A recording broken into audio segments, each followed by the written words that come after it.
Hello दोस्तों, स्वागत है आप सभी का आपके अपने चैनल लर्निंग तक पर। तो आज हम डिस्कस करने वाले हैं आपसे इग्नू के एमए फर्स्ट ईयर की साइकोलॉजी का पहला पेपर एमपीसी 001 के सिलेबस के बारे में और डिटेल बताने वाले हैं कि क्या क्या चीजें आपको कैसे कैसे पढ़ना है।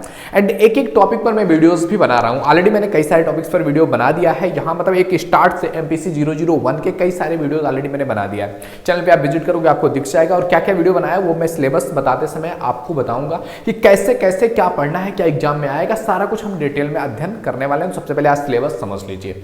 ओके, तो हमारा जो इग्नू का एमपीसी 001 है यानी कि पहला पेपर है, इस पहले पेपर का नाम है cognitive psychology learning and memory. Cognitive psychology learning and memory के बारे में हमें इस पूरे चैप्टर में पढ़ना है। एंड जो ये पेपर में पूरा ये जो आपका पेपर है ये 4 ब्लॉक्स में बटा हुआ है। 4 ब्लॉक्स में हमें पढ़ना है इस पेपर को, जिसमें से आपका जो पहला ब्लॉक है ब्लॉक नंबर 1, इस ब्लॉक नंबर 1 का नाम है आपका इंफॉर्मेशन प्रोसेसिंग। ब्लॉक नंबर 1 का क्या नाम है आपका इंफॉर्मेशन प्रोसेसिंग। और ये 4 यूनिट्स में बटा हुआ है। कितने यूनिट्स में? 4 यूनिट्स में, जिसमें से पहला यूनिट आपका है कॉग्निटिव साइकोलॉजी। पहले यूनिट में क्या करना है? इंट्रोडक्शन। पहला जो यूनिट है ना, ये पूरा बेसिकली जो ब्लॉक 1 है ये पूरा आपका इंट्रोडक्शन देता है। तो सबसे पहले आपको पढ़ना है यूनिट नंबर 1, जिसमें आपको पढ़ना है कॉग्निटिव साइकोलॉजी के बारे में। अब यूनिट नंबर 1 के अंतर्गत अगर आप यूनिट नंबर 1 पढ़ने जा रहे हो तो इसमें आपको कौन कौन सी चीजें पढ़नी है? तो यूनिट नंबर 1 में सबसे पहला टॉपिक आपको पढ़ना है कॉग्निटिव साइकोलॉजी एंड इंट्रोडक्शन, यानी कि कॉग्निटिव साइकोलॉजी का एक इंट्रोडक्शन कि what is the cognitive psychology, क्यों ये चीज किया जाता है, इन सभी चीजों के बारे में हमें डिस्कस करना है कॉग्निटिव साइकोलॉजी एंड इंट्रोडक्शन में। इस पर ऑलरेडी हमारी वीडियोस बन चुकी हैं। सेकंड है आपका research method in cognitive psychology. ये सारा कुछ आपका यूनिट 1 का है कॉग्निटिव साइकोलॉजी का। Research method in cognitive psychology, cognitive psychology में आपका रिसर्च मेथड कौन कौन सा है, कौन कौन से रिसर्च मेथड लेकर के आते हैं, एक रिसर्च को पूरा करने के लिए कौन कौन से मेथड का यूज किया जाता है, तो ये सभी इसमें डिस्कस करना है। ये भी ऑलरेडी हमारा वीडियो बन चुका है। सिंपल शब्दों में आप एक एक चीज समझ सकोगे। ओके, आपको पूरे यूट्यूब पर कहीं नहीं मिलेगा। ऑलरेडी मैंने पूरा छान डाला है, कहीं भी आपको इस तरह से रेगुलर क्लासेज इस बेस पर नहीं मिलने वाले हैं। अगला बात करते हैं, थर्ड नंबर जो आपको पढ़ना है वो है domains of cognitive psychology. Cognitive psychology के डोमेन्स कौन कौन से हैं, किस किस डोमेन में आपको जाकर के कॉग्निटिव साइकोलॉजी को एक्सप्लोर करना है, ये आपको देखना है। तो इस पर भी ऑलरेडी हमारी वीडियो बन चुकी है। इसके बाद बात करते हैं नेक्स्ट टॉपिक जो आपको पढ़ना है कॉग्निटिव साइकोलॉजी में, वो है आपका a brief history of cognitive psychology. Cognitive psychology की पूरी हिस्ट्री कि पुराने समय से कहां से साइकोलॉजी की स्टार्ट हुई, कॉग्निटिव साइकोलॉजी का डेवलपमेंट होते हुए आज के इरा तक पूरी हिस्ट्री हमें पढ़नी है, पूरी हिस्ट्री समझनी है। और इस टॉपिक पर भी मेरी 2 वीडियोज बनी हुई है इस टॉपिक पर। फर्स्ट टॉपिक में हमने पुराने टाइम का पढ़ा हुआ था 19वीं शताब्दी तक, एंड सेकंड वीडियो में हमने 19वीं शताब्दी के बाद का आपका डिस्कस किया हुआ है कॉग्निटिव साइकोलॉजी। ओके, इसके बाद आपको पढ़ना है की issues in the study of cognitive psychology. Cognitive psychology के स्टडी में कौन से इशूज आते हैं, क्या प्रॉब्लम्स आपको देखने को मिलती है, that is the next one. इस पर अभी हमारी वीडियोस नहीं बनी हुई है। एंड इसके बाद आता है आपका की ideas in the cognitive psychology. इस पर भी अभी वीडियो नहीं बनी है कि कॉग्निटिव साइकोलॉजी के लिए कौन से सबसे मेन आइडियाज हैं जिन पर फोकस करके कॉग्निटिव साइकोलॉजी को एक्सप्लोर किया गया है। तो आपका जो यूनिट 1 है कॉग्निटिव साइकोलॉजी वो इतने डायमेंशन में पढ़ना है।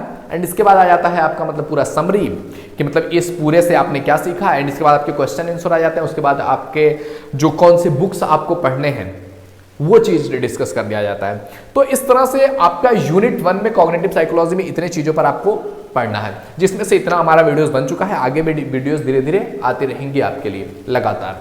इसके बाद बात करते हैं यूनिट 2, ब्लॉक नंबर 1 का यूनिट नंबर 2 आ गया आपका information processing in learning and memory. Unit 2 का नाम है information processing in learning and memory. इसमें आपको बेसिकली 4 टॉपिक्स आपको पढ़ने हैं यूनिट नंबर 2 में। ये 4 टॉपिक्स कौन से हैं? आपका सबसे पहला टॉपिक है लर्निंग एंड मेमोरी के बारे में कह सकते हैं इस तरह से introduction to learning and memory के बारे में एक इंट्रोडक्शन आपको बताना कि क्या है लर्निंग एंड मेमोरी और किस तरह से वर्क करता है। इसके बाद सेकेंड टॉपिक जो आपको इसको में पढ़ना है वो है cognitive information processing. Cognitive information processing आपको पढ़ना है।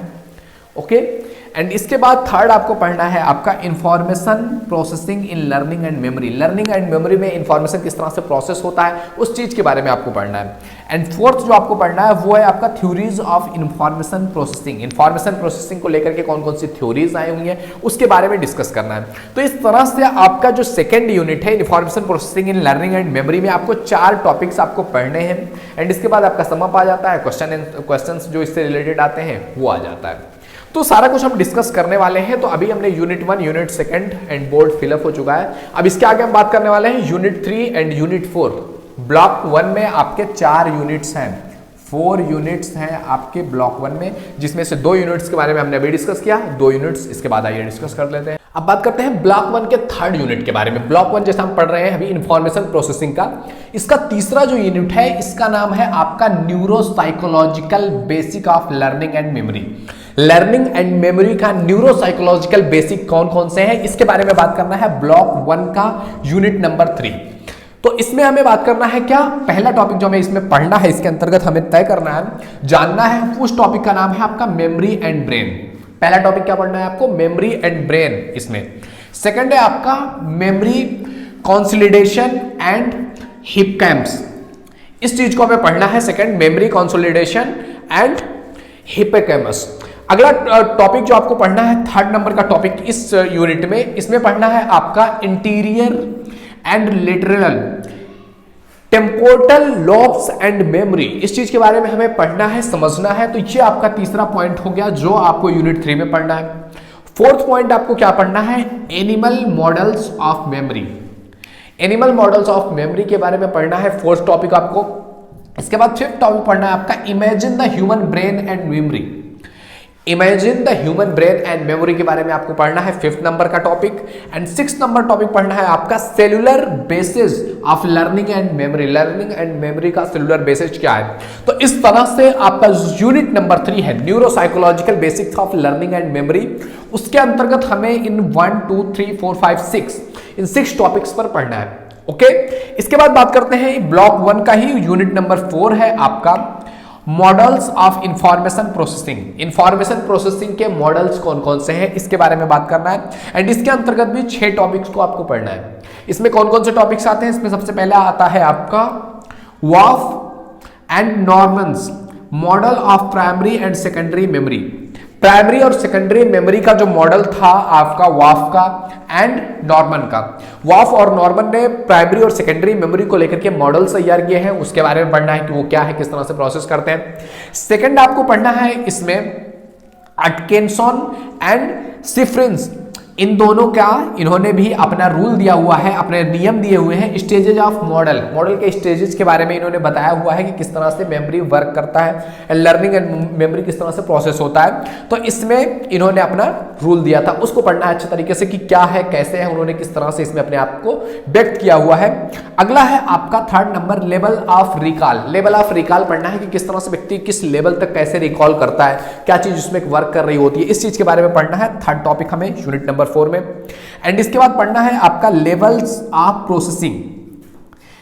क्रैक एंड लोखर्ट महोदय का रूल है ये, इन्होंने इस चीज पर लेवल्स ऑफ प्रोसेसिंग पे क्रैक और लोखर्ट महोदय ने इस पर अपना रूल दिया हुआ है। अगला 5th नंबर टॉपिक जो पढ़ना है आपका वो है self reference effect. Self reference effect के बारे में पढ़ना है आपको इस टॉपिक में। एंड नेक्स्ट है आपका, इसमें क्या पढ़ना है आपका एक कनेक्शनिस्ट मॉडल ऑफ मेमोरी। मेमोरी का एक कनेक्शनिस्ट मॉडल की किस तरह से कनेक्ट होते हैं चीजें, किस तरह से मेमोरी वर्क करती है, इसके बारे में पढ़ना है। और इसको मॉडल देने वाले कौन है आप देख सकते हैं यहाँ पर, रूमेल हैट एंड मैकलैंड, इन दोनों ने इस पर अपना रूल दिया हुआ है, उसके बारे में पढ़ना है कि उनका रूल क्या है, कैसे है, क्या चीज है, इन सभी चीजों के बारे में पढ़ना है। तो ये जितने टॉपिक्स भी हमने डिस्कस किया हुआ है इस वीडियो में, ये क्या थे आपका ब्लॉक नंबर 1, यानी कि आपके इग्नू के एमए साइकोलॉजी के पेपर 1 का, ये पेपर 1 का पूरा सिलेबस हम बता रहे हैं, जिसमें हमने बताया कि इसी तरह से 4 ब्लॉक्स हैं, ब्लॉक 1, ब्लॉक 2, ब्लॉक 3, ब्लॉक 4। तो इस वीडियो में हमने केवल ब्लॉक 1 के 4 यूनिट्स के बारे में डिस्कस किया हुआ है कि इतने टॉपिक्स आपको पढ़ने हैं आपके ब्लॉक 1 में। इसी तरह से हम डिस्कस करने वाले हैं अगली वीडियो में ब्लॉक 2 के कितने यूनिट्स हैं और उसमें कौन कौन से टॉपिक्स आपको पढ़ने हैं, इस तरह से पूरा डिस्कस करेंगे। एंड मैंने बताया ही आपको जो ये ब्लॉक 1 का पहला यूनिट है, उसमें 5 टॉपिक्स पर हमने डिस्कस कर लिया है। तो अगर आप वो वीडियो देखना चाहते हैं, चैनल पे दिया हुआ है वो वीडियो, पूरा प्लेलिस्ट में भी एक सीरीज से लगाया हुआ है, आप जाकर के वो वीडियोस देख सकते हैं। ओके मेरे दोस्त, तो मिलते हैं आपसे अगले वीडियो में, तब तक के लिए जय हिंद, जय Bharat, thank you, bye bye.